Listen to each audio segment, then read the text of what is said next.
Hola, bienvenidos a Naturaleza Interna, yo soy Ana y muchas gracias por estar aquí. Hoy es un día muy hermoso.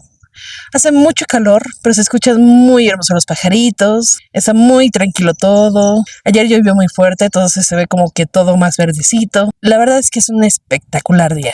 Hoy vamos a hablar sobre las emociones difíciles como maestras. Cómo el enojo o la tristeza nos guían si aprendemos a escucharlas. Las emociones difíciles como el enojo y la tristeza, la frustración o incluso la sensación de vacío, suelen ser vistas como interrupciones incómodas en la vida cotidiana, como si fueran errores que hay que corregir rápidamente para volver a un estado normal de bienestar. Sin embargo, esta visión limita profundamente la comprensión de nuestra experiencia interna. Estas emociones no son fallas ni desviaciones, son expresiones legítimas de nuestra vida.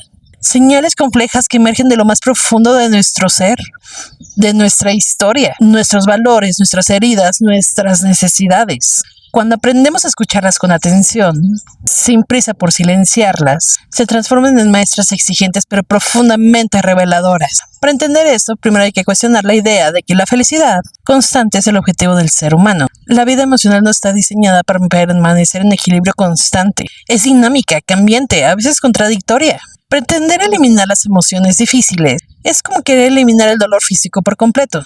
Puede parecer deseable, pero nos dejaría sin una guía esencial para sobrevivir y adaptarnos. El dolor físico nos avisa cuando algo está mal.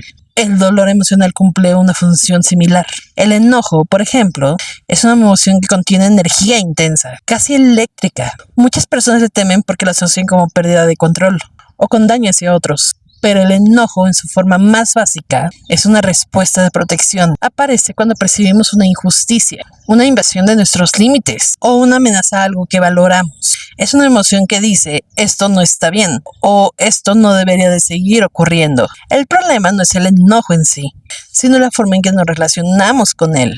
Cuando se reprime constantemente, no desaparece, se acumula, se transforma en irritabilidad crónica, en cinismo, en resentimiento o incluso en desconexión emocional. Por otro lado, cuando se expresa sin conciencia, puede volverse destructivo. La clave está en aprender a sostenerlo el tiempo suficiente para entender su mensaje antes de actuar. Escuchar el enojo implica un ejercicio de honestidad profunda. Significa detenerse y preguntarse, ¿qué parte de mí se siente amenazada? ¿Qué límite no ha sido respetado? ¿Qué necesidad no ha sido reconocida? A veces el enojo no está dirigido a la situación real presente, sino que es una acción simplificada por las experiencias pasadas. En ese sentido, el enojo también puede ser una puerta hacia la historia personal. Revela patrones, heridas no resueltas y dinámicas que se repiten. Cuando se comprende, el enojo se convierte en una herramienta de transformación. Nos da la energía para decir no, para establecer límites claros, para defender lo que es importante. Sin enojo, muchas injusticias pasarían desapercibidas, serían toleradas indefinidamente. Es una emoción que, bien integrada, fortalece la dignidad personal. La tristeza, en cambio, tiene una cualidad totalmente distinta. Es más lenta, es más profunda, es más silenciosa. Mientras el enojo moviliza, la tristeza detiene. Nos invita a mirar hacia adentro, a reducir el ritmo, a entrar en contacto con lo que duele. En una cultura que valora la productividad y la rapidez, la tristeza puede parecer inútil o incluso incómoda, pero su función es esencial. La tristeza aparece ante la pérdida, y la pérdida no siempre es evidente. Puede ser la pérdida de una relación, de una oportunidad, de una etapa en la vida, de una expectativa o incluso de una versión de nosotros que ya no existe. Cada vez que algo significativo termina o cambia, la tristeza nos ayuda a procesarlo. Evitar la tristeza en cierto sentido es evitar el proceso de integración emocional, es dejar experiencias sin digerir.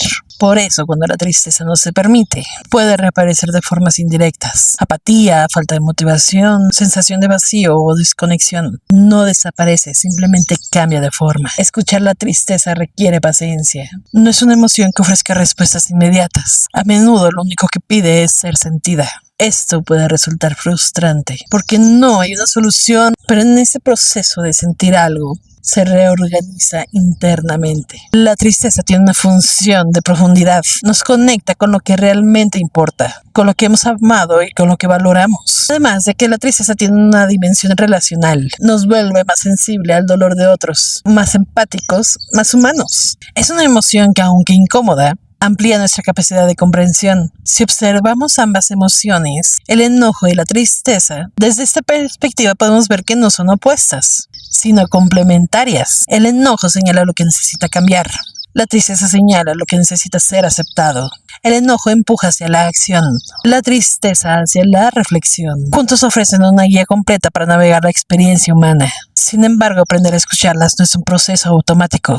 Requiere desarrollar una relación distinta con uno mismo. Desde pequeños muchas personas aprenden a reprimir o invalidar sus emociones. Frases como no llores, no te enojes, no es para tanto, enseñan de forma sutil que ciertas emociones no son aceptables. Con el tiempo esto genera una desconexión interna. Dejamos de reconocer lo que sentimos o lo minimizamos. Recuperar la capacidad de escuchar nuestras emociones implica desaprender esos patrones. Implica cultivar una actitud de curiosidad en lugar de juicio.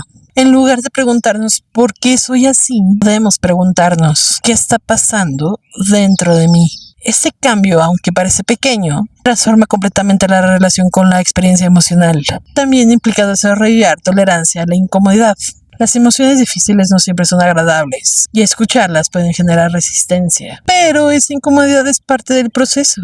Es el proceso donde ocurre el aprendizaje. Otro aspecto importante es reconocer que las emociones no siempre son literales. No todo enojo significa que alguien más esté equivocado. Ni toda tristeza significa que lo externo deba cambiar. A veces las emociones hablan en un lenguaje simbólico. Por eso escucharlas no significa obedecerlas automáticamente, sino interpretarlas con cuidado. Por ejemplo, sentir enojo en una situación puede revelar una inseguridad interna más que una amenaza externa. Sentir tristeza puede estar conectada a una necesidad de descanso más que con una pérdida específica. La clave es en explorar, no en reaccionar de inmediato. Con el tiempo, esta práctica genera una forma de inteligencia emocional más profunda. No se trata solo de controlar las emociones, sino de relacionarse con ellas de manera consciente, de reconocer que forman un sistema complejo, que están constantemente tratando de mantener un equilibrio. Tal vez el aprendizaje más importante es: las emociones difíciles no llegan para destruirnos, sino para demostrar algo que necesita ser visto. Son, en cierto sentido, actos de comunicación interna. Y como cualquier mensaje requieren atención. Escucharlas no significa quedarse atrapados en ellas, sino permitir que cumplan su función. Es un equilibrio delicado. Sentir sin ahogarse, observar sin desconectarse, actuar sin impulsibilidad.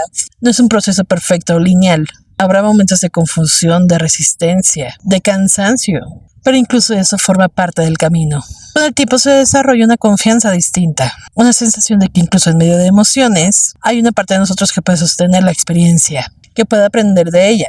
Y esa confianza cambia la forma en la que vivimos, porque entonces el enojo deja de ser un enemigo y se convierte en un aliado en lo que importa. La tristeza deja de ser un peso y se convierte en un puente hacia la profundidad. Y nosotros dejamos ser víctimas de nuestras emociones para convertirnos en intérpretes de ellas. Te invito a que me sigas en todas mis redes sociales. Muchas gracias por estar aquí. Nos vemos pronto.